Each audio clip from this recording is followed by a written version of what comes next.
basquete transforma. Muito bem, bom dia, boa tarde, boa noite para você que é fã de basquete. Está conectado aqui no Basquete Transforma Podcast, uma iniciativa do projeto Basquete Transforma SC, essa parceria entre a NSC e a Federação Catarinense de Basquetebol. Na apresentação, o Clube do Basquete, eu, Marcelo Pevanotti, a voz do basquete catarinense, e Aldo Mundi, um dos paratletas mais brilhantes do basquete sobre rodas de Santa Catarina. Tudo bem, Aldo? Tudo bem, senhor Marcelo Pevanotti? Muito boa tarde, boa noite, bom dia para você que está acompanhando mais esse episódio do Basquete Transforma Podcast, diretamente na plataforma do ge.globo/Basquete Transforma SC, esse projeto sensacional, dando voz aí às pessoas que fazem o basquete acontecer aqui em Santa Catarina e que tiveram suas vidas transformadas pelo basquete, Marcelão. Bem demais, bem demais. E Aldo, hoje, convidado top das galáxias, Cúpula, a elite do basquete catarinense está presente hoje aqui. A cúpula, né? Cúpula da Federação Catarinense de Basquetebol, um convidado que tem uma identificação absurda com o basquete aqui em Santa Catarina. São Muita história, né? décadas de serviço prestado em prol do nosso basquete. Então, muito nos honra ter a presença dele aqui hoje. Marcelo, apresenta o nosso convidado. Paulo Macedo, diretor social da FCB presente. Paulo, obrigado por aceitar participar aqui conosco do Basquete Transforma Podcast. Vamos fazer uma resenha bacana. Tá legal. Agradecimentos, né? Não é um convite, é uma convocação. Sensacional. E mandando também o abraço do nosso presidente, né? Fábio Descantos. Deixando sempre presente também, né? Sempre. Fábio é nosso parceiro, né? Tá Bom demais, bom demais. Em faz de basquete aqui em Santa Catarina. Mas vamos para a resenha, Aldo? Vamos para a resenha, né? Porque tem bastante coisa para perguntar. Afinal de contas, Paulo, em 2023, completando aí quantos anos de serviço para o basquete catarinense? Bastante, né? Entrei na UFSC em 82, né? E lá eu conheci o Oscar Archer e o Júlio Rocha, né? E ali, a partir de 88, 89, a gente começou a administrar o que era o Departamento Técnico de Basquetebol da Federação Atlética Catarinense, antiga FAC, né? Que era ali onde é hoje o ginásio da ADIEA, né?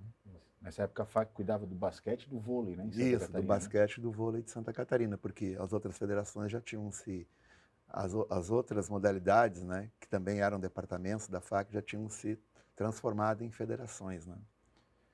Então eram as duas que restavam. E ali a gente começou a trabalhar na origem, né, do que veio a ser a federação depois. A federação, ela foi inaugurada em 95, então foram 6 anos, 7 anos ali além de conduzir o basquete em Santa Catarina, né, que era uma responsabilidade do departamento, também trabalhando sempre em ter uma federação própria. Paulo, e na UFSC você entra em 82 já como professor? Ou essa época... Como é que o basquete entrou na sua vida, mas principalmente como é que o esporte entrou na sua vida? Porque a gente sabe que a sua escolha foi pela educação física. Entrou muito cedo, né? Eu fui atleta de ginástica olímpica no Grêmio Náutico União, eu sou de Porto Alegre, né? É um clube conhecido lá no Rio Grande do Sul, né? E a partir dali eu tive contato com basquetebol, né? De maneira informal, assim, né? E sempre era uma atividade que a gente recreativamente praticava, né? E conhecia o pessoal que treinava basquete e tal. A partir dali eu entrei no curso de Educação Física, né, em 78, e aí eu tive um contato maior com o basquetebol, né? Àquela época os cursos de Educação Física eram muito diferentes, né, do que são hoje em dia, né? E tinha uma atenção maior com uns esportes, né? Depois a Educação Física se transformou muitas coisas a cuidar, né? E ali nós tínhamos uma disciplina de basquetebol, obrigatória para todos, e depois tinha uma outra disciplina optativa, né, que poderiam fazer, né? E eu fiz as duas, me identifiquei, né, com outras modalidades também. E aí, quando vim trabalhar na UFSC, eu comecei trabalhando com basquete, handebol e, na época, futebol de salão, né? Trabalhava com essas 3 modalidades, não no curso de graduação em Educação Física.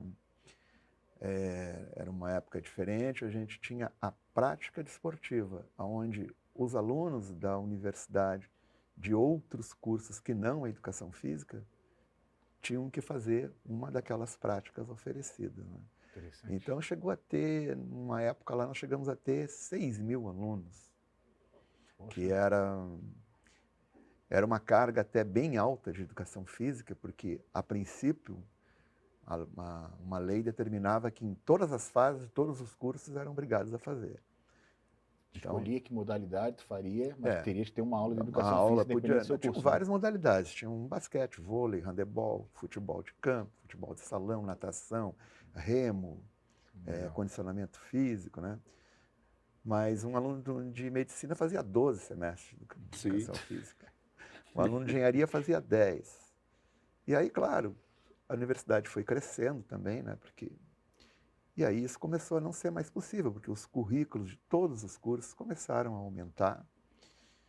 E aí começaram a diminuir as fases obrigatórias, né? Aí medicina diminuiu para 9, os cursos de 10 fases diminuíram para 7 fases, e assim foi havendo reduções, né? Interessante. Até que o que hoje existe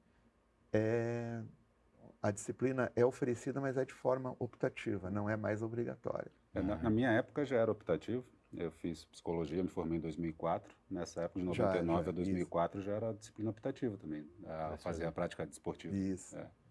Isso aí, optativo. E, Paulo, em relação a essa questão, até um assunto bem recorrente no clube de basquete, né? Quando o Marcelo, a gente tem a possibilidade de conversar com profissionais de educação física, né? Muito estimulado por conversas com treinadores, né? Como você falou, a realidade que você tinha na sua época de universitário, em relação ao basquete, se ensinar nas universidades era tu tinha até 2 matérias, 2 disciplinas, ou seja, estudaria 2 semestres, né, a disciplina do basquete, e hoje as modalidades coletivas vêm perdendo força dentro do curso de educação física, né? A gente tem conhecimento aí de universidades que tem a matéria modalidades coletivas, ou seja, trata de todas as modalidades numa matéria só, então com certeza passa-se muito mais superficialmente por cima da matéria basquete.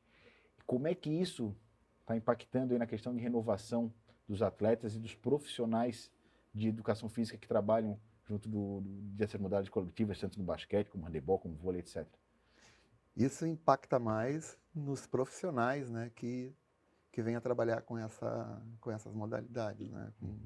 Não acontece só no basquete, acontece em todas as outras, né, no voleibol, porque o voleibol e o handebol e o futsal também fazem parte dessa esportes coletivos em que está inserido o basquete, né? Então, a educação física, ela cresceu muito, né, como área de estudo, e não aumentou o seu tempo de duração de um curso, né? Então, não existe como fazer... Não tem como abraçar tudo, né? Não existe como abraçar tudo. Então, hoje em dia, quando eu me aposentei em 2020, né, um pouquinho antes da pandemia eu me aposentei, né? Daí eu fui assistir o Lakers lá Legal. lá em Los Angeles, né? Aposentadoria boa. Assisti 2 jogos bons, Lakers e Milwaukee, e Lakers e Los Angeles Clippers. Ah, né? boa. Clássico. Isso. E me aposentei, e na época que eu aposentei, o basquetebol, ele nem era obrigatório como curso de... Ou seja, podia se formar em educação física e sem não passar pelo basquetebol. Por quê? Porque quando chegava na segunda fase, o acadêmico poderia fazer uma opção. Ou ele fazia basquetebol, ou ele fazia o futsal, eu acho. Né? Não me lembro bem, mas acho que é isso. Então, ele podia se formar sem ter passado pelo basquetebol, sem ter passado pelo futsal. Depois, na terceira fase, também ele fazia uma opção. Ou era handebol, ou era voleibol, e assim por diante, né? Muitos faziam aquela disciplina de forma obrigatória, depois vinham fazer a outra de forma optativa, né? Que poderia também acontecer isso. Mas, de fato, as pessoas podem se formar sem ter passado pela disciplina. E ele sai, teoricamente, habilitado para trabalhar, né? Com isso. Sim. Então, o que acaba acontecendo na prática é que as pessoas que vêm a trabalhar com essa modalidade, né, ela já tem um histórico extra formação universitária sobre a modalidade, né? Dificilmente tu encontra uma pessoa que recebeu a formação no curso e foi trabalhar com a modalidade sem ter passado por um Sido histórico. atleta, Categoria de difícil. base, clube, Isso exatamente. acontece em todas as modalidades, né? A gente vai ver no futebol, qual técnico desses que não foi jogadora, que não... É difícil, né? Acontecer. Mas isso é algo que, de fato, impacta, né? Por isso, né, a Escola Nacional dos Treinadores, que resultou, né, nesse curso que a federação está fazendo, né, já está trabalhando nisso, né, Legal. e está tentando que as associações de profissionais de educação física, elas aceitem essa pessoa, a graduação que ela tenha nessa modalidade para trabalhar nessa modalidade. Ah, que bacana esse assunto, Paulo. O IBB, né, que é o Instituto Basquete Brasil, Sim. é uma iniciativa em parceria da Federação Catarinense com a Confederação Com a Brasileira. Confederação. Você é professor universitário, lecionou por tantos anos a disciplina de basquete. Como é que você vê essa iniciativa e principalmente a importância dela para o desenvolvimento da modalidade, não só dos profissionais, né, mas da modalidade como um todo? Ela é super importante. Isso aí é o Instituto Basquete, ele é uma ideia antiga, que era a antiga Escola Nacional de Técnicos, né? Por uma formação específica na modalidade, para trabalhar com modalidade, né? Isso é fundamental, né? E ali se trata o basquete de uma forma bem mais ampla, né? A respeito de tanto iniciação, técnica, tática, preparação física, fisioterapia, arbitragem. Então, se trabalha de uma forma bem ampla e um curso, né, se for fazer, vai demorar algum tempo a fazer, dois anos, né, alguma coisa assim. E acho que, de fato, ele dá uma formação melhor para a pessoa que for trabalhar com a modalidade, né? Nas nossas conversas de bastidores, assim, quando a gente está fora da câmera, uma coisa que a gente tem chamado o IBB é de Universidade do Basquete, que é uma forma de fazer a preparação dos profissionais quando trabalhar com a modalidade de maneira muito específica. Né? Muito específica. Inclusive a questão de gestão esportiva Exato. também tem lá, né? E gestão muito também. importante Essa também, questão ela é discutida no mundo todo, né? De quem, por fim, licencia, quem gradua essa pessoa que vai trabalhar com o esporte, né? Tem uma discussão no mundo todo. Então, em alguns lugares as confederações tomam a frente, né? E estabelecem, né, alguns critérios para a pessoa trabalhar naquele... Né? Isso aqui acho que já acontece no futebol, né? Tem aqueles cursos que tem que fazer na CBF para poder... Né? E em várias modalidades pelo mundo já trabalham nessa forma, que eu acho que é o mais correto, né? Embora seja um professor de educação física e possa, à primeira vista, que está trabalhando, está falando contra a área, né? Mas não. Eu me lembro que ocorreu no começo, quando surgiram os sindicatos, né? Quando surgiram, tinha também um certo embate com o pessoal de áreas, principalmente das artes marciais, né? Então, o cara que veio com judô lá, que passou 12 anos de formação como atleta, como professor, isso, aquilo, e depois não podia dar aula de judô, né? Porque não era formado em Teria educação que ser física. formado em educação física. Então, esse embate já teve lá no passado, né? Já foi superado. E eu acho que esse também, do basquete, tende a ser superado, né? Os CREFs, né? Regionais, estão se posicionando mais ou menos favoráveis, né? Mas ainda o nacional, ainda, ele não se posiciona favorável. Interessante isso aí. Sim, sim.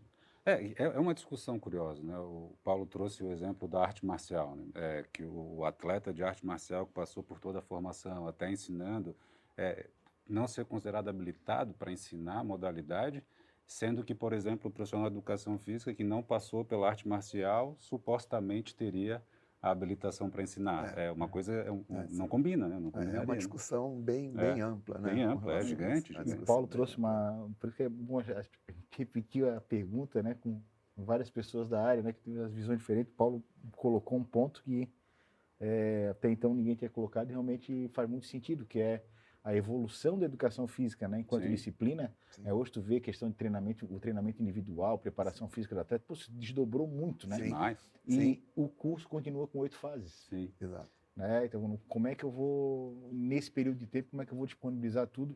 Né? Então, tu forma hoje o profissional de educação física muito mais como um clínico geral, né? Para ele Sim. entender bem os preceitos de treinamento físico, treinamento esportivo, para ele aplicar em qualquer modalidade. Profissional generalista. Sim. É Isso. assim. E aí ele vai atrás de uma especialização dentro daquele esporte. Tem. Ok. O que eu lamento só é porque existem pessoas que podem não ter uma predileção por algum esporte, entram na faculdade de educação física com alguma intenção e encontram um professor que inspira elas. Né? E fala assim, pô, adorei, cara. O cara me dá essa matéria aqui com basquete, vôlei, pô, eu quero fazer isso aí. E ele vai, faz um estágio, né, naquela área, começa a trabalhar no time e aí desperta o interesse dele por aquela modalidade. Sim. Né? Então, na faculdade, perdeu o contato assim com Os esportes os coletivos. esportes né? coletivos, assim, eu fico receoso por causa Receoso. que, mesmo que sejam poucos que despertem essa paixão, a gente precisa de Tem todo mundo. alguns, A gente É. precisa de todo mundo. tem né? alguns que vão atrás, né? Interessante. É interessante quando falando ainda do tempo da universidade, né? Quando a disciplina era obrigatória, a gente encontrava muito casos assim, né? Pessoa que está fazendo ali sem nenhuma vontade, sem nenhuma vocação, sem nada. A partir do momento que ela ficou optativa, apesar de ter diminuído muito, né, o número de fases, ficou bom nesse sentido. Só iam as pessoas que realmente estavam com vontade de fazer aquilo. Às vezes tu encontrava algum lá formando lá argolado, né, com Preciso do crédito. que precisava Sobrou, do né? crédito. Isso. Sobrou a disciplina. E aí entrava ali, mas aí tinha que dizer, olha, eu sempre falava isso, já que nós vamos conviver aqui durante um semestre inteiro, vamos tentar fazer isso da melhor maneira possível, de uma forma produtiva, né, Sim. que todos. E acho que sempre me saí mais ou menos bem nisso, né? Muitas pessoas passaram a gostar de basquete, né, através ali da fazer Legal. a disciplina. Tem, É porque é o melhor esporte do mundo, Paulo. O melhor esporte do mundo. tem alguns exemplos. Uma vez que eu estava mostrando como que era um corta-luz, né? Isso para fazer numa aula de basquete assim de uma forma mais recreativa. Isso é uma coisa, por incrível que pareça, é difícil, né? Como funcionava um corta-luz, como que era o pick and roll, né? E tentar explicar aquilo. E eu fazendo aquilo, tal, fiz um tempo, né? Depois até com o tempo a gente vai cada vez tentando melhorar mais, né, Claro. as coisas. E uma menina chegou e disse para mim assim, professor, eu vi um jogo da WNBA, é só corta-luz.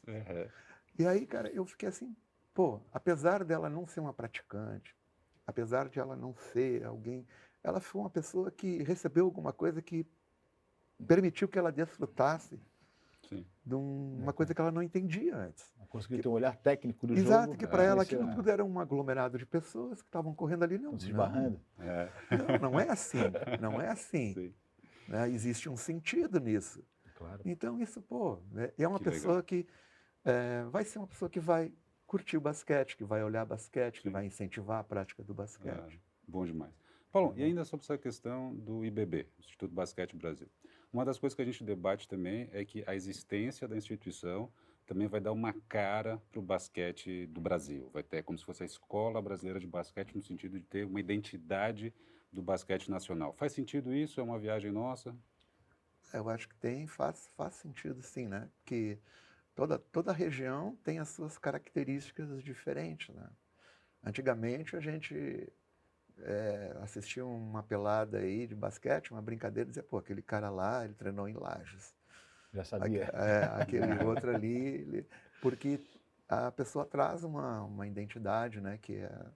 E o basquete brasileiro também, acho que precisa ter essa identidade. Eu acho que isso também vai nesse sentido. A escola trabalha muito na linha da padronização da qualificação, né? Exato, né? Ali é um aglomerado de conhecimento, né? São profissionais extremamente gabaritados que estão lá envolvidos, Sim. então passam esse conhecimento adiante através de cursos, e as possibilidades são inúmeras, né? Cursos online, presenciais, Aham. palestras, etc. Então, como o Paulo falou, né? O país do tamanho do Brasil, eu Aham, consigo sim. levar o mesmo conhecimento para todo mundo. Tem Isso é bom várias para um coisas patrocinador, boas dá uma identidade, né? coisas boas de um lado, coisas boas de Aham. outro, né? Legal. E também esse intercâmbio dos diferentes estados e das Sim. diferentes regiões, né? Porque Aham, cada sim. estado e região tem suas características. Tem, Esse tem intercâmbio essas é formas. importante também. Uhum. Paulo, na tua época de professor universitário, na década de 80, como é que fazia para buscar material de outras equipes jogando? Como é que tu, pô, o pessoal em São Paulo tem um time muito bom. Como é que era só na hora do campeonato que tu via como Não é que tinha os caras YouTube, jogavam? né? Não tinha YouTube. Não, era tudo muito mais difícil, né? Imagina. De acontecer, né? E então, mais tarde eu tinha os materiais em VHS, né? Aí eu filmava, né, os jogos, reproduzia, né? E aquelas TVzinhas de Claro. 14 polegadas, né? Tudo Filmadora mais, pesava né? 25 quilos, tinha 30 minutos de bateria. Mas essa questão era tudo muito mais difícil, né? Eu lembro uma vez, eu fui dar uma aula de súmula, né? Assim, né? Porque tinha que ensinar também alguma coisa com relação à arbitragem, né? Como Claro. que acontecia. E aí eu fui a aula era às 16h20 e eu era às 15h50 já estava levando televisão, né? Botar no ginásio para não tirar o pessoal do ambiente ali, né? E testa a tomada aqui, tomada de ginásio é uma coisa complicada, né? A gente sabe. A gente conhece bem. E aí, testa aqui, testa ali, chave teste, aquela coisa toda. Pô, estou me preparando. E eu sei que aquela turma está tendo uma aula que termina às 16 horas, né? Daí tem um intervalinho, 16h20, começaria a minha. E aí a pessoa que foi comigo, abriu o ginásio, quando ele me ajudou a carregar a televisão, tá, tudo bem aí, agora tu vai sozinho, né? Não, tranquilo. Ele saiu, chaveou o ginásio. Eu não fiquei sabendo, né? Eu tava ali, preparei tudo. Aí começou a armar aquele temporal da final de tarde, né? Meu Deus, daí chegou 16h15, caiu aquela chuva, né? Aí os alunos não vão esperar aqui vão ver o ginásio, a porta do ginásio fechada, porque para mim estava só fechada, não estava chaveado. Eles vão ali pro bar, vão ficar conversando ali, né? Aí eu fui lá, cara, não abri a porta, tipo, o cara chaveou. E agora? Não tinha ninguém ali, porque tinha um toldinho mínimo caindo na chuva, ninguém ia ficar ali, né? Não tava... Até às 8 da manhã do outro dia. O que eu vou fazer, cara? Os ginásios lá na UFSC, né? Lá em cima eles são vazados, né? Do 2 pro 3. E eu tô no 3. E eu sei que tem um voleibol de professores lá no 2, às 4 horas. Os caras estão lá gritando, bom, vou pegar uma bola de basquete, vou jogar para lá. Todo mundo vai perceber que essa bola não foi ocasionalmente para lá, né? Que alguma coisa aconteceu aqui, né? Joguei a bola. Os caras me mandaram a bola de volta, me xingaram lá. O jogo era... Joguei outra e mais outra, vieram na porta, bateram. Bom, enfim, o que eu vou fazer, cara? Daí eu tinha uma garrafinha de plástico, eu peguei, tinha uns papéis, enchi de papel, botei um bilhetinho, estou preso aqui no ginásio e tal. E joguei a garrafinha para lá. Aí me contaram, não estava lá, a garrafinha caiu bem no meio da rede, assim, na hora que caiu, o cara que estava ali chutou a garrafa pro canto, chutou, aí a garrafa foi rodando lá, tinha um cara sentado lá, olhando, esperando, aí o cara pegou, olha, parece que tem um cara preso ali. Safou. O resgate do professor Paulo. Aí os alunos já tinham ido embora, tudo, e acabou-se a aula. Mas era tudo mais restrito, né? Sim. Depois o YouTube veio. Aí constou na súmula WO. É. Não foi ninguém. Facilitar, né? O YouTube facilitou muito, né? Os meios ficaram muito mais fácil, fáceis, sim, né? ficou Muito mais fácil de trabalhar. A gente vê hoje bem a tecnologia a favor do esporte, né? tanto nas transmissões, o Sim, nossa, próprio fato de tu ter agora um material para estudar, isso. né, para acompanhar os jogos, rever os jogos, etc. Isso é muito importante, né? E Paulo, em relação a essa questão do, do atleta, né, em idade universitária, de tu atrelar o estudo universitário com o esporte, a importância disso daí na tua visão? Isso é possível, né? Comprovadamente possível de fazer isso. Ah, Os Estados Unidos trabalha muito bem com isso, né? é um exemplo, né, um case de sucesso para o mundo inteiro, né? E assim, e se lá funciona e funciona bem, né? Teoricamente, deveria funcionar também em outros lugares. Eu não estou aqui dizendo que não vai copiar o modelo, nada disso, né? Realidades diferentes e tal, mas deve funcionar. A gente vê muito, por exemplo, na UFSC era mais comum atletas de esportes individuais, atletismo, natação, judô, né? E assim, e os atletas de basquete, que era muito comum nas coletivas antigamente, depois com o tempo começou a ficar mais raro. Apareceu um aí que joga lá com o Kenny, apareceu outro que joga na DE, outro na ABB, ficou mais raro no final, né? Mas é perfeitamente viável. Paulo, Isso, né? nesse aspecto, a federação tem um projeto, tem um investimento nessa questão, principalmente para as categorias do adulto, né, o sub-22 também, de tentar atrelar a Sim. parceria com as universidades, Sim. né? E a gente vê isso com ótimos olhos. Pode ter um impacto positivo, de fato, no desenvolvimento do basquete Santa Catarina, até de modo a manter atletas por aqui? Eu acho que sim, né? Algum tempo atrás, que existe uma federação, a Federação Catarinense de Desporto Universitário, né? Que trabalha justamente com o atleta universitário, né? Eu até contribuí lá com um tempo também, um período, assim, né? E tempos atrás a gente sentou para conversar alguma coisa nesse sentido, né? Mas, assim, o primeiro problema que nós encontramos foi calendário, né? Para sustentar, né? Tudo isso, né? O calendário de jogos da Federação Catarinense de Basquetebol é uma loucura, né? O número de jogos que faz, e cada dia agora um 3x3 também, né? Então, é enorme, né? Dor de cabeça para o Gastão, né? É do Gastão. O Gastão, ainda falei com ele no elevador esse tempo, aí ele, pô, Paulo, tá... O Gastão ele deve fechar o olho e deve ir numa planilha de Excel na É cabeça dele, isso, assim, colunas e é linhas. bem complicado, né? Mas eu acho que essa aproximação, ela é uma coisa que a gente precisa fazer. Legal. Até que um dado importante, dado muito interessante que você trouxe, né? A gente conversando aqui antes de iniciar a entrevista sobre o histórico, né? Das equipes campeãs no adulto, desde a criação da federação até aqui. E a gente vê que nós temos muitas equipes, muitos clubes com trabalho de base muito bom, mas chega um momento que o atleta, né, ele opta, não, eu vou estudar, vou seguir uma carreira profissional Claro. em outra profissão, etc. Ele poderia fazer isso, o basquete poderia Manter o proporcionar para ele basquete. o estudo universitário, né? E seria uma forma até de tu segurar esse atleta até os 22, 23 anos, Sim. e aí o clube se aproveitaria desse atleta na categoria adulto, né? Afinal de contas, investiu desde o sub-14, né? Até o rapaz chegou até no sub-19, agora vou dar uma bolsa, você vai cursar um curso, são 4, 5 anos de curso, e durante esse período tu vai continuar jogando para manter a tua bolsa. Então isso aí realmente não tem como não impactar no basquete adulto, né? E é sedutor, né? Tu teres a formação universitária Claro. garantida a partir da prática do esporte. Tem algumas experiências nesse sentido, assim, né? Pô, é que infelizmente a realidade, assim, pode ter muitos atletas com o intuito de se tornarem atletas profissionais, isso é muito legal. Mas a gente sabe que a realidade não vão ser todos como ser absorvidos pelo mercado profissional de basquete, né? Então, se tu conseguir garantir que tu vai ter uma formação universitária, Isso é legal. O que a gente tinha um projeto de extensão, né? Eu, o professor Júlio, né?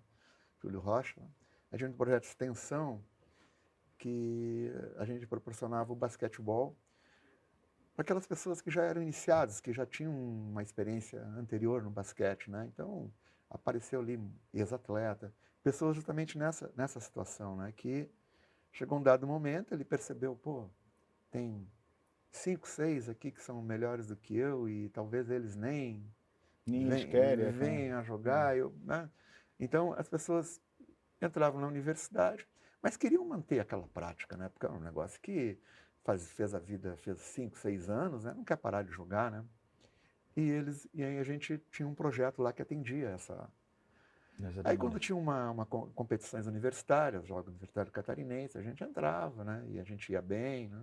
Legal. Chegamos aí a 2 brasileiros, né? Então, que tinha um pessoal bom, né? Qualificado. Depois, como eu falei, com o tempo, nos esportes coletivos não surgiram mais na UFSC atletas, né? Mais nos individuais. Nos individuais a gente tinha bastante gente.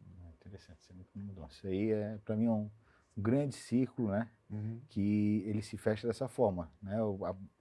Quase que a totalidade dos projetos de basquete em Santa Catarina, no Brasil, não são mantidos exclusivamente com verba pública, né? Todo mundo depende da iniciativa privada, de patrocínio, de empresas apoiando. E quando tem esse ciclo fechado, bonitinho, né? Aqueles atletas que não se tornaram profissionais vão se tornar profissionais do mercado, vão se tornar empresários. Sim. E vão ser as pessoas que lá na frente vão apoiar os projetos. Vão apoiar o basquetebol. Exatamente. Como a gente tem nas universidades americanas, nos doadores, né? Sim. Ela jogou a vida inteira pela universidade, não se tornou um atleta da NBA, da NFL, mas hoje o empresário vai lá e doa dinheiro para a faculdade para manter os projetos esportivos. É uma retribuição, né? Do investimento que houve na dele, ele está retribuindo agora. Isso aí. Mas vamos de história da federação, né? Afinal de contas aí nós temos um dos fundadores, né, da Federação Catarinense sentado aqui na mesa com a gente. Paulo, como é que foi os bastidores da criação da federação, essa transição da FAC para a FCB, lá no ano de 1994, é isso? Desde 89 até 94, né? Aí em 31 de março de 95 foi fundado, né? Tem a ata da fundação da federação, né? Várias modalidades já tinham saído da FAC e isoladamente fundado suas federações, né? Restou o vôlei e o basquete, daí tinha toda uma questão ali com relação àquele patrimônio, né? Quem é que vai ficar com isso daqui, afinal, né? Vamos sair fora e deixar tudo pro vôlei, não dá, né? Sabe, né? Tinha uma coisa assim, porque é um espaço enorme. E é lógico, não sabia se era do estado, do município, né? E havia uma confusão ali. Eu acho que a decisão foi muito acertada em deixar com o Instituto, né? Foi acertadíssimo. Mas havia sempre uma discussão com relação a isso. Era uma decisão que não tinha como agradar todo mundo. Exatamente. Não tinha, né? Tinha até um rapaz que morava lá, que a mãe ou o pai dele já tinham morado lá. Então ele também tinha interesses, né, em ficar lá, em permanecer. E aí a necessidade de ser independente, né, de ter a sua própria federação, isso aí foi se trabalhando ao longo desse tempo, né, até que em 95, por fim, foi feita a inauguração. Legal. Bom, a gente sabe que desde o início, a gente tem certeza que muitas mudanças ocorreram, né? A gente imagina que o início tenha sido um pouco difícil, uma instituição que se torna independente. Mas um dos pontos principais de transição na federação é a parceria com a Trimania. Né? Sim. Como é que aconteceu isso? Isso veio ocorrer bem mais tarde, né? Eu não sei agora exatamente a data, mas acho que foi 2007. Pô, não, pode ser que eu esteja errado, não tenho certeza, né? Eu não participei, né, dessa discussão, né, porque como tinha a minha carga lá na UFSC, né, em alguns momentos, né, o Oscar Arca, que foi sempre o presidente, chama Paulo, aí eu ia lá, trabalhava alguma coisa pontual, isolada, né, aí retornava para a UFSC, o Júlio da mesma forma, né, mas essa parceria aconteceu, acho que a partir de 2007. Isso logicamente, foi fundamental, né? O basquete deu um salto, né? Em número de equipes participantes, porque a federação começou a investir nas equipes, né? Nas equipes e incentivando sempre o aumento do número de equipes, de categorias, né? Trabalhar com diversas categorias. Surgiram algumas normativas de quer colocar o adulto, tá, mas você vai ter que colocar também mais 2 ou 3, né, enfim. E distribuição de recursos correspondente ao número de categorias que o clube colocasse, né? Então isso sempre deu um salto, né? Eu me lembro que o estadual, em 89, o adulto tinha 4 equipes, né? Era comum isso, o juvenil, que era juvenil, né? Juvenil, Infanto, adulto, infante, juvenil. eram 5 equipes, né? Hoje em dia, em 12, 13, né? E espalhadas por todo o estado, Espalhadas né? por todo o Provavelmente estado. essas 5, 4 eram Aí- Centralizado. Joinville, Blumenau, É. Brusque, Itajaí, Depois a Florianópolis. criação das ligas, né? São 6 ou 7 ligas, né? Pelo estado, isso também veio a fortalecer mais isso. Então, esse crescimento todo deve-se à parceria com a Trimania. E um outro ganho foi o investimento na parte social. Também na parte social, né? A partir de 2019, a federação torna-se uma entidade de assistência social e aí usando o basquete como um elemento um vetor, né? Para trabalhar. Começou com uma forma de núcleos, aí os núcleos terminaram um pouco, agora recomeçaram com o professor Júlio, né? Com uma outra característica. E a federação hoje em dia tem 5 ações sociais, né? É o Centro-Dia da Pessoa Idosa, lá no Parque Municipal do Córrego Grande, né? Sanando. O Centro de Convivência e Fortalecimento de Vínculos, lá na Vila União, uma comunidade vulnerável, né? Do lado do cartódromo, ao lado do cartódromo. Além disso, tem uns editais que a gente lança, 2 ao ano, que distribui recursos para instituições de assistência social. Muito legal isso. Então, a gente abriu já essa semana, dia 26, né? Agora, 2 dias atrás, quarta-feira, abrimos um edital para contemplar 20 instituições com R$12.500 para cada instituição. Então, e deve abrir um outro lá em outubro, né? 2 ao ano. Então, as instituições se inscrevem, mandam um projeto para lá, a gente analisa, né? Não precisa ser um projeto especificamente de basquetebol. Claro. É na área de assistência Isso, social. na área da assistência social. Nós temos também um termo de cooperação financeira que a gente faz com a Associação Chico Mendes, né? Geração Chico, a GECOM, também numa outra comunidade. Né? E a gente também tem a formação da rede socioassistencial. Isso é uma parceria com a Secretaria Municipal de Assistência Social. E a gente faz assim uns 2 cursos, 3 cursos de formação com o pessoal da rede socioassistencial, indicado por demandas de lá, né? Por exemplo, a Secretaria nos diz assim, olha, hoje em dia a gente precisa de gente para trabalhar com esse morador de rua, com essa pessoa de rua, para levar ele para uma entidade. Por que ele não vai? Mas não é chegar lá e pegar, olha, vamos para o... Não, tem que ter toda uma preparação para isso. Né? A pessoa tem convencimento. Né? Isso, a pessoa tem que ser preparada para isso. Então, vamos fazer um curso de preparar a pessoa para tal. Vamos fazer. A demanda é essa. Quem é que pode administrar? Tem esse aqui, aquele. Daí, então, com parceria com a secretaria, a gente faz isso, 2 ao ano. Bom. É um trabalho social grande e bem diversificado, né, Marcelo? É amplo, né?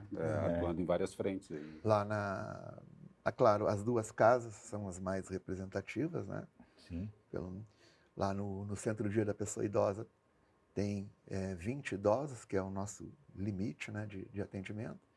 E eles vão lá e passam um dia lá, né, com atividades. Daí a gente tem psicólogo, assistente social, nutricionista, fisioterapeuta, auxiliar de enfermagem, todo mundo dando atendimento, fazendo atividades. Né? E no final da tarde... basquete. Tem uma cestinha Tem de uma cesta basquete lá, tem. Às vezes eles fazem lá uma bandejinha, uma coisa. Legal. E no final da tarde a família vai buscar. Às vezes nós também temos um carro, às vezes a gente leva um ou outro, né? E tem alguns que vão sozinho, voltam sozinho, né? Tem mais mobilidade, assim. Então lá passa um dia lá. E lá no centro de convivência, a gente tem 80 crianças, né, no Aham, contraturno, aham. usando sempre o basquete como um elemento, né, para chamar. Né? Sim. Então é um É o catalisador, né? catalisador. Ah.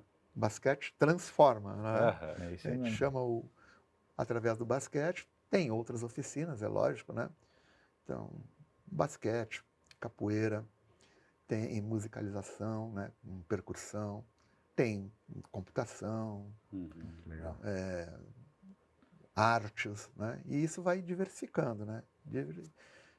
Olha, vamos fazer uma oficina disso, daquilo, do basquete, sempre presente. Que legal. Legal.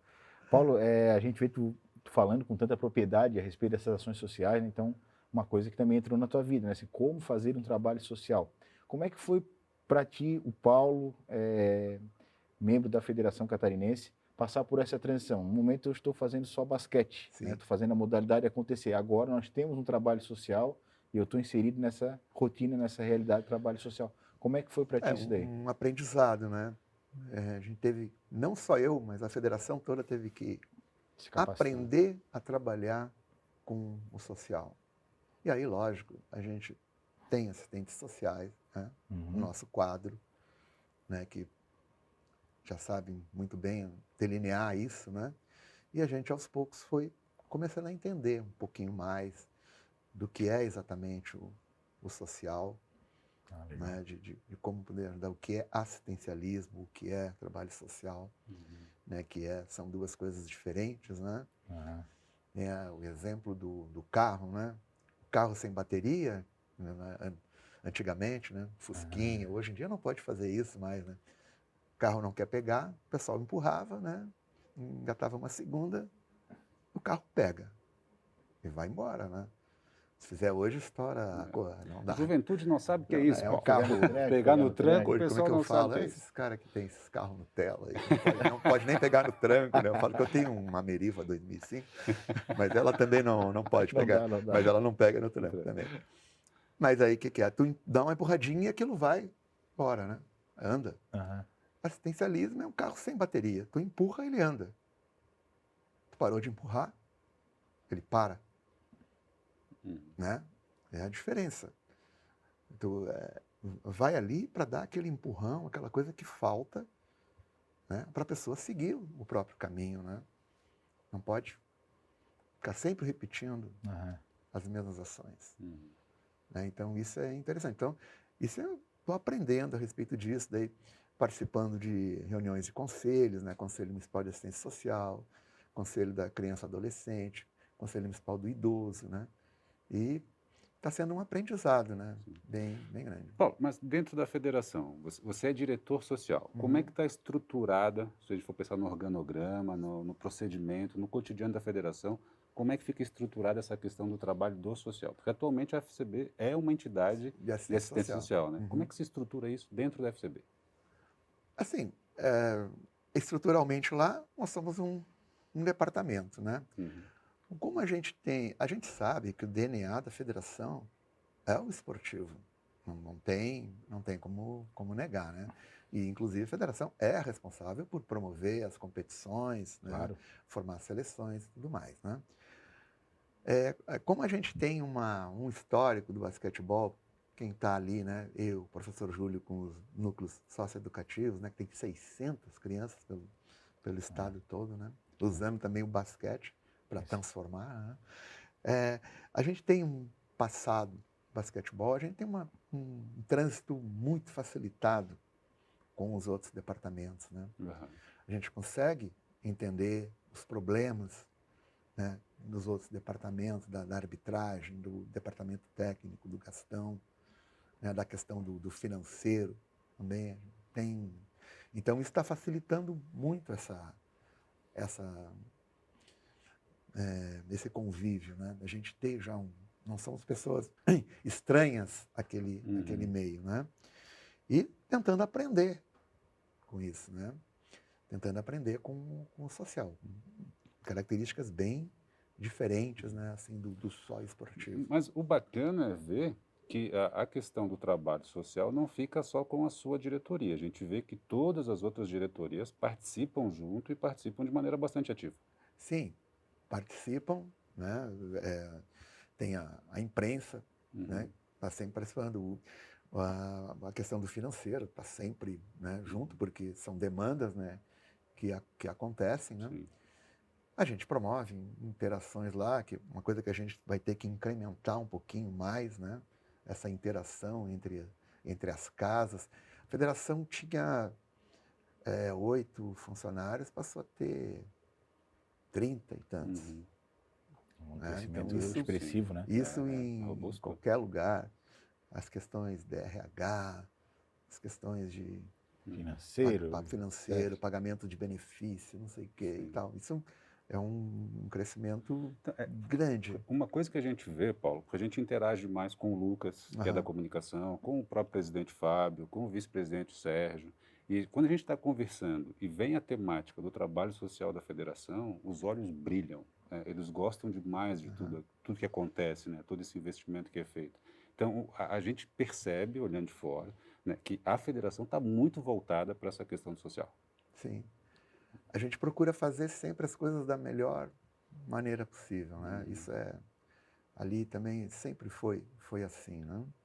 E a gente conseguiu também uma resposta muito grande desse pessoal que está enganjado com a gente, né? Nessa situação, né? E a coisa da credibilidade também, né? Porque a gente pegou aquele espaço lá do Parque Municipal e foi reformado, né? Uhum.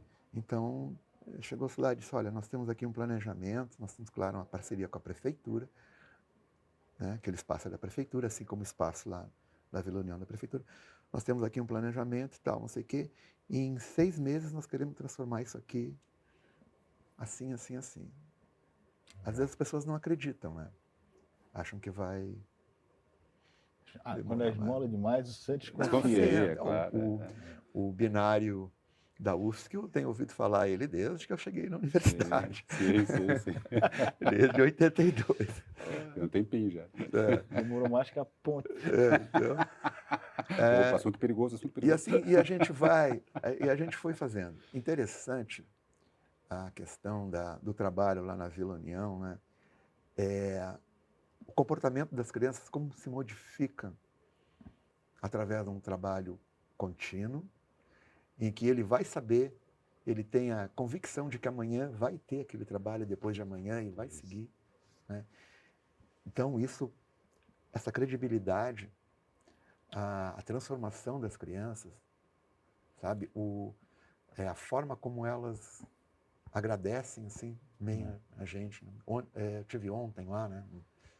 Vou semanalmente, Legal. né? Tive ontem lá e vou entrando, né, na Vila União, né? Porque o centro de convivência para dentro, né? Daí vem vindo um menininho assim, ele já olhou meu carro, já viu que era eu. Ele disse, eu tive que sair, mas eu fiquei lá durante 2 anos. Muito legal, tio. Pô, valeu, né? Então isso aí é muito gratificante. Isso é até uma coisa legal de a gente conversar, Paulo, que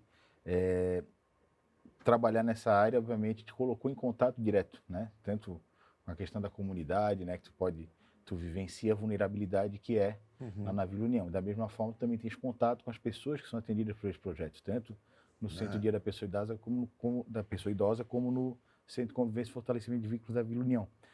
Ter contato com essas pessoas, como é que isso impactou, o que isso impactou na tua vida? Como é que a sua vida foi transformada com esse trabalho? Sempre a gente vai se modificando, né? Durante o transcorrer dos anos, né? Também com a idade também, né? A gente vai fazendo avaliações de tudo que foi feito, né? E isso aumentou muito a minha vivência. Isso te ensina muito a entender o problema dos outros. Legal. Aquilo que a gente acha assim, mas isso não é problema. Bom, pode ser que não seja para mim, mas se é um problema para ele, vamos respeitar, vamos tentar resolver, né? Então isso te dá muita compreensão, empatia, né? Tu entender o que o outro sente naquela determinada situação, né? E isso é fundamental num convívio salutar, né? Saudável. E um detalhe interessante, às vezes as pessoas, né, algumas pessoas têm essa vibe de que esse problema não é meu, eu não faço parte do problema. Mas Ou a não gente vou- tem a possibilidade de fazer parte da solução. É. E se a gente tem essa possibilidade, por que abrir mão dela, né? A gente pode fazer um trabalho bacana para participar da solução de uma série de problemas sociais aí. Ou se acha impotente, né? Mas o que eu vou fazer? Eu não posso fazer nada, né? Aham. Não, alguma coisa pode fazer, pode um pouquinho mudar internamente. Isso é uma coisa que eu tive como aprendizado. Sempre que tu vai trabalhar contra alguma coisa, começa a trabalhar com essa coisa dentro Exato. de você mesmo. Muito bom. né? Muito bom. Paulo, e você comentou desse menino que viu seu carro e veio falar com Aham. você, né? Eu imagino que tem uma infinidade de histórias que você presenciou, viu, de transformação na vida de crianças e adolescentes. Tem alguma que te marcou mais, alguma que você lembre e consiga compartilhar com a gente? Tem alguns casos lá, né? Tem até algumas pessoas tem alguns meninos até que vão jogar basquete também, alguns que foram para fazer testes em equipe de futebol, porque a gente percebe ali, né, várias habilidades, né?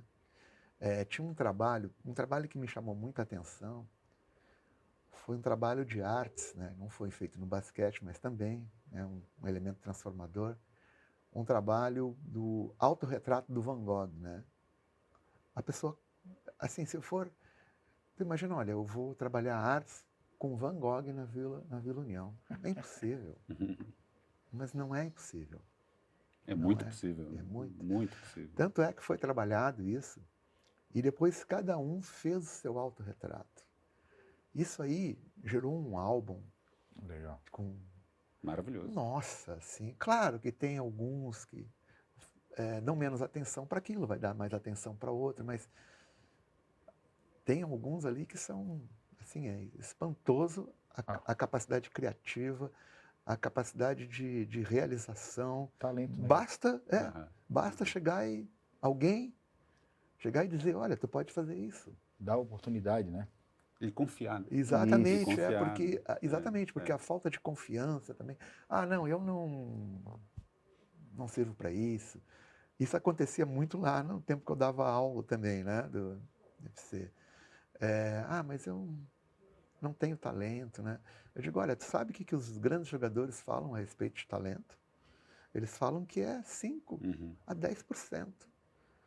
E o resto não é treinamento. É obsessão. Trabalho duro, né? Né? Como é que é?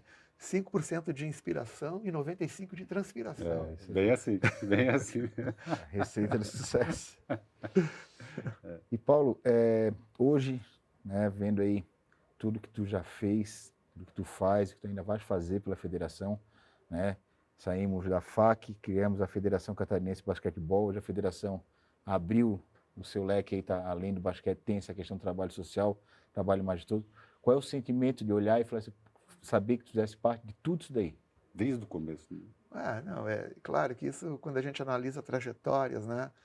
Isso sempre te dá um sentimento de orgulho, né? De fazer parte daquele grupo, sobretudo de ter convivido com aquelas pessoas, né?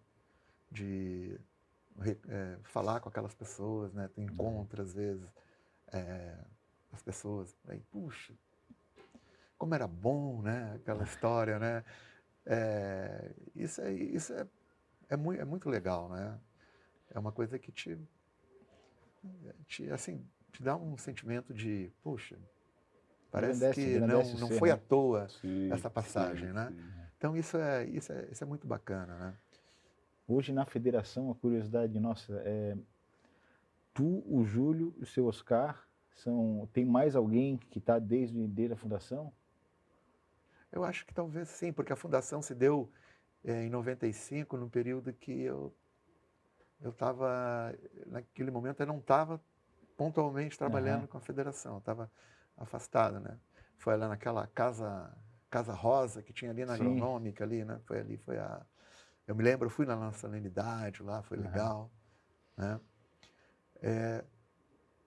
Mas desde o início, desde a época da FAC? Não, da época Aí da não, FAC, só vocês três. Né? Só o nós Oscar, três, o Júlio e você, né? Sim, só nós três. Esse é o verdadeiro trio tem, ternura do tem, basquete tem catarinense. O trio ternura, pô. Esse é o trio Não, ternura do tem basquete é o Big catarinense. Three. Big o Three. Tacho, o árbitro, né? O José Tacho, Carlos é. Conde.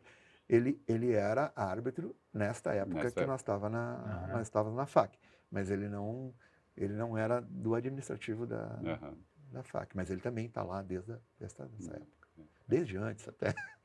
Antes do basquete, o Tacho já estava lá. Mas que legal, Não, que legal, brincadeira. Paulo. Que legal poder conversar com você, alguém que participou desde o começo, né, de toda essa história do basquete catarinense. Muita história para contar, né? Muita história, falta programa, né? Bom, Essa experiência de quadra, né? Do que ele já deve ter visto Sim. do basquete de Santa Catarina nessas décadas Imagina. todas. Imagina que Quantas aquilo ali- viagens, né? Quantos jogos. E, Paulo, e não só obrigado por participar com a gente do podcast, mas também obrigado por todo o trabalho que você faz pelo desenvolvimento do basquete do nosso estado e com tantas ações sociais. Pô, eu tenho só a agradecer, né? O espaço, a oportunidade de conversar sobre essas coisas que gosto muito, né? Foi muito legal esse bate-papo aqui, foi sensacional e estamos à disposição aí para qualquer outro encontro, né? Mas é linda. Nós também, Paulo. Eu reforço o agradecimento, Marcelo, né? Como a gente sempre costuma falar, que nós que amamos o basquete, né? A gente entende que o basquete é muito mais do que uma modalidade, né? Ele é um estilo de vida que a gente opta por viver, né? E poder conversar com as pessoas que fazem o basquete acontecer, né? Principalmente aquelas que ainda estão ligadas com a questão do trabalho social que a nossa federação faz, que é um motivo de orgulho danado Sim, para quem é de Santa Catarina, quem gosta do basquete, saber que a federação faz Para tudo quem isso. trabalha com basquete catarinense. Né? Exatamente. Então, isso aí para nós é realmente muito, muito legal, muito engrandecedor. Muito obrigado por ter disponibilizado tempo para vir aqui conversar com a gente no podcast Basquete Transforma Podcast. Ok. Bom demais. Sensacional. Bom demais. E para você que acompanhou mais esse episódio do Basquete Transforma Podcast, nosso muito obrigado. Assista também os episódios anteriores e fiquem ligados em tudo que a gente está produzindo nesse projeto maravilhoso que é o Basquete Transforma SC. Juízo, fé na vida, respeito às leis de trânsito e aprecie com moderação. Valeu! Ação, evolução nos Camera Clack, Green Team.